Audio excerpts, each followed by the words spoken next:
Hey, what is up, everybody? This is Stevie Breach coming to you with O Phenomenal X, good old Danny here, and another special guest, Man on Fire. I don't know what numbers you want me to use, if he's 906 or 310, one of the others. I have Kevin with me as well. How are you guys doing? Good.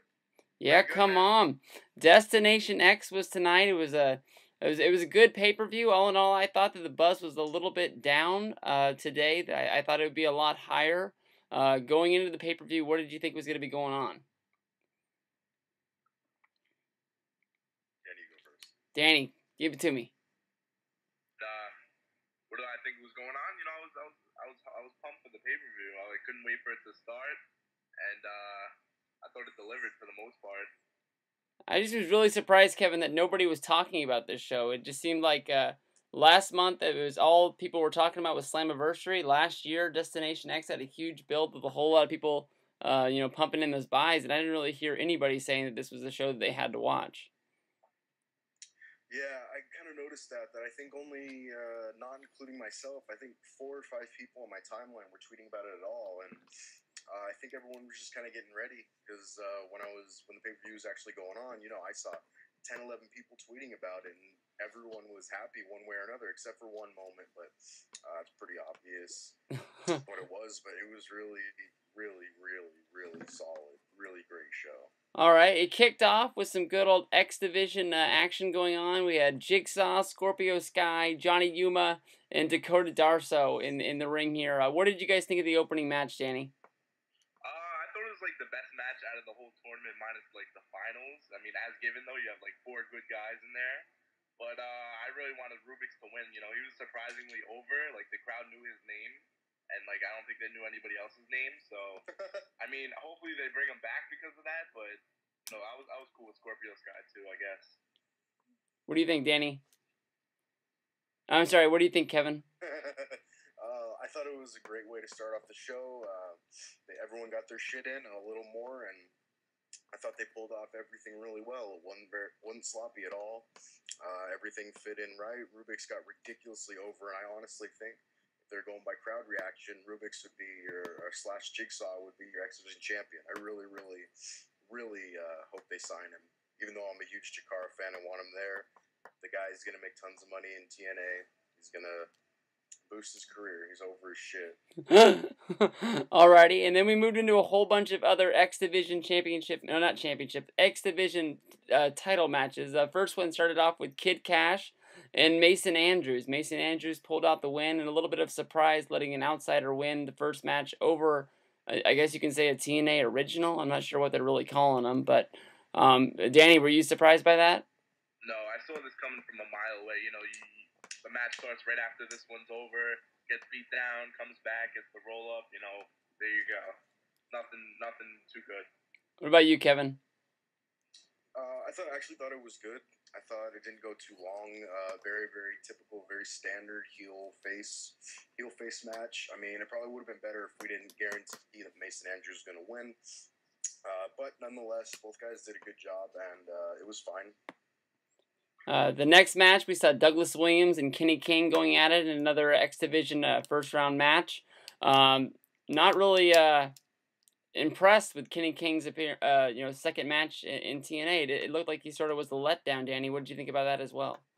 I think it was the best like singles matches out of these, but I still don't think it was good enough.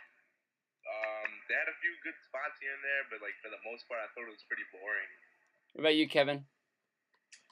I'm gonna kind of turn around 180. I really, really like this match for some reason. Maybe because I know Douglas Williams works a very strong style, a very technical style, methodical style, and Kenny King I think works really well with that, especially with his not so much high flying, but a very innovative offense. Very fun with his comebacks are always real fun. Like if you were to make a hot tag in ANX, but the singles comebacks are real fun, and I thought this was a really good match, and I liked it. And obviously, Kenny King was going to win this because no one really saw Douglas Williams going any further than the opening round. I thought Douglas wrestled a really, really good match. The next one was Sanjay against Rashad Cameron. What did you guys think about this match? Give it to me, Danny. was on point. Rashad Cameron, he was okay, nothing spectacular, but the match was pretty decent. It was fine. And you, Kevin? I thought the match was a little off. Sanjay looked good. He got his stuff in. Rashad Cameron, he looked a little different from a couple weeks ago on Impact, or was it last week, where he looked really good on the mic and in the ring. He looked real crisp, but now I don't know if it was the jitters or something, but he looked a little off. And I'm happy Sanjay won. And yeah, it was good. It was fine. I mean, it wasn't very good, but I was fine with it. Short. Next match is another quick match as well. Zema Ion against my pick to win the whole tournament, Flip Casanova. Pretty badass name. But was there anything in this match to talk about, Danny? Everyone came out okay, pretty much. Huh. It was short, which I was happy about, and yeah, like Danny said, everyone came out alive. From there, we go on to our only Bound for Glory series match of the night, where the competitors can compete for points in the Bound for Glory series. I didn't think this match was going to be anything spectacular. For some reason, I was sleeping on Kurt Angle against Samoa Joe.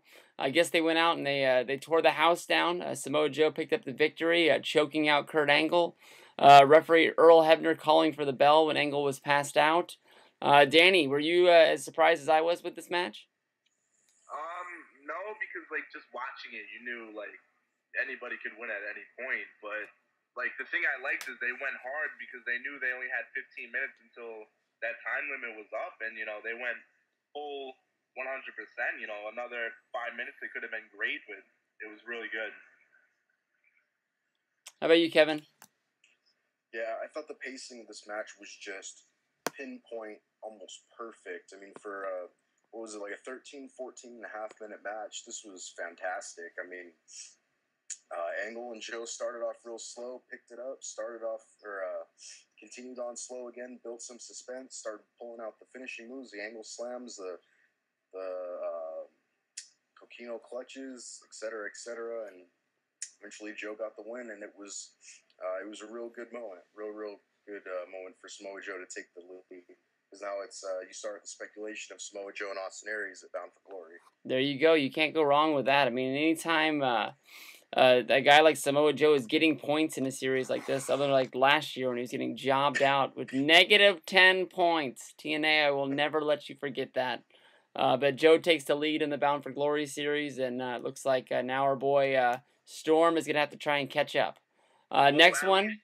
Well, Joe actually mentioned it in a backstage interview about last year's series, and he was just like, I've totally changed my game plan this year and going in. It made sense. All right, next match, another great one, a last man standing match, a bloody brawl from two competitors, AJ and Christopher Daniels. We saw run-ins from Kazarian. I don't know, Danny, when we talked about this last night, we were saying that if AJ won this match, where the hell does this storyline go? And AJ won the damn match. So yeah. Where do we go from here?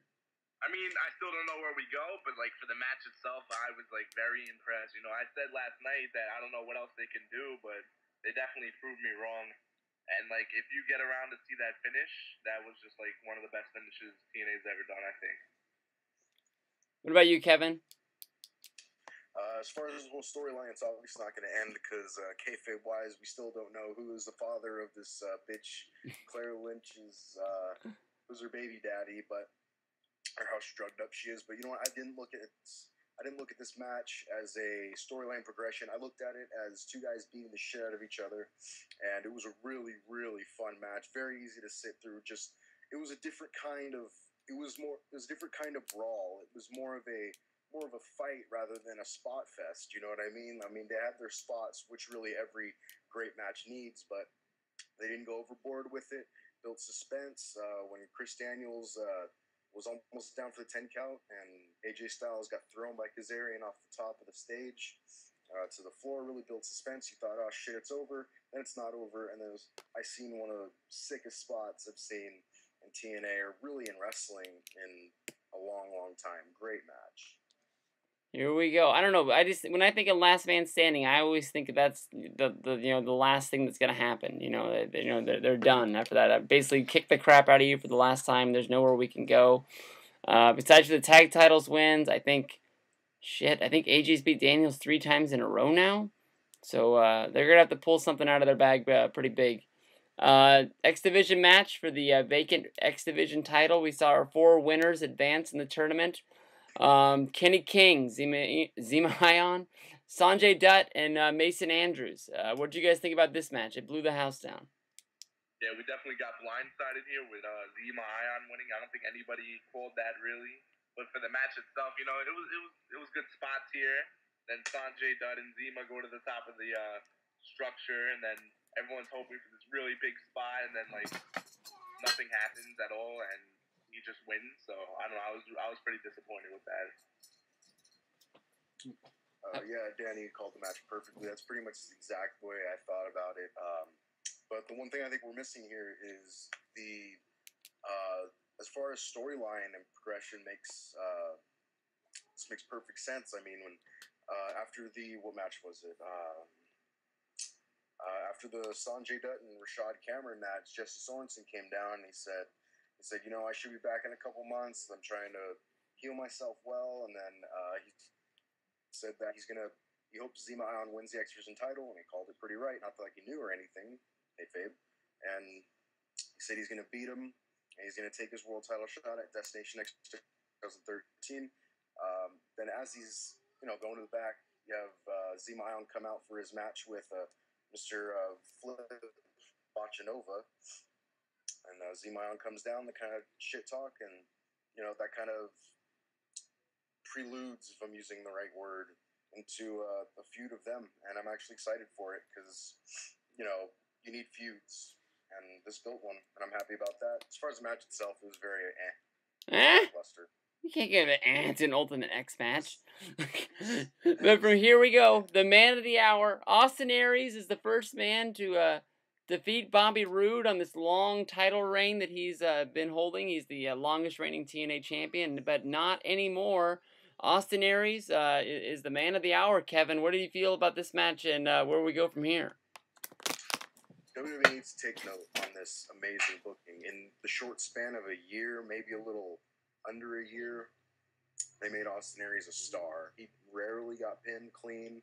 I don't even think I can count how many times he's lost clean on 2 fingers. And it's Aries is the man in TNA right now.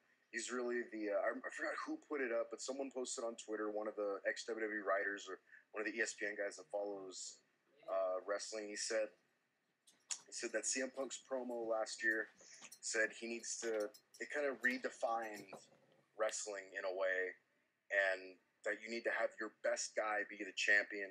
Obviously, he's been the champion since November, and now you have the best guy in TNA, the world champion, and I think everything comes full circle. This was an amazing moment. I said in my review, which will be up on my channel, cheap plug. There you go.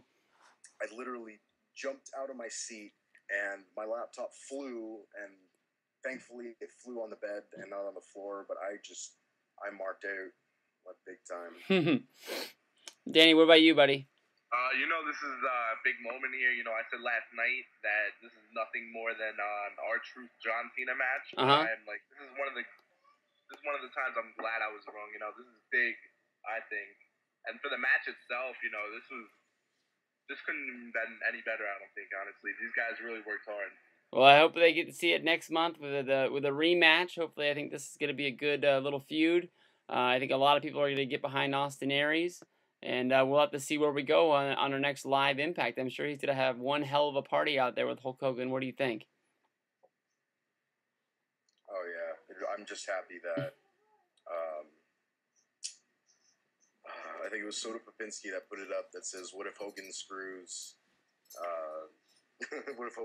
Aries? I'm glad that didn't happen. So it's going to be quite the sight watching Austin Aries and Hulk Hogan share a glass of wine. That's going to be pretty funny, I think. Yeah. I don't know. I'm thinking that Hogan's getting involved in the whole Sting feud right now. I almost forgot about about that. Yeah, I don't know what's going on with that, but I mean that's another thing to be thinking about with Hogan. But Hogan was in the back of my mind as well.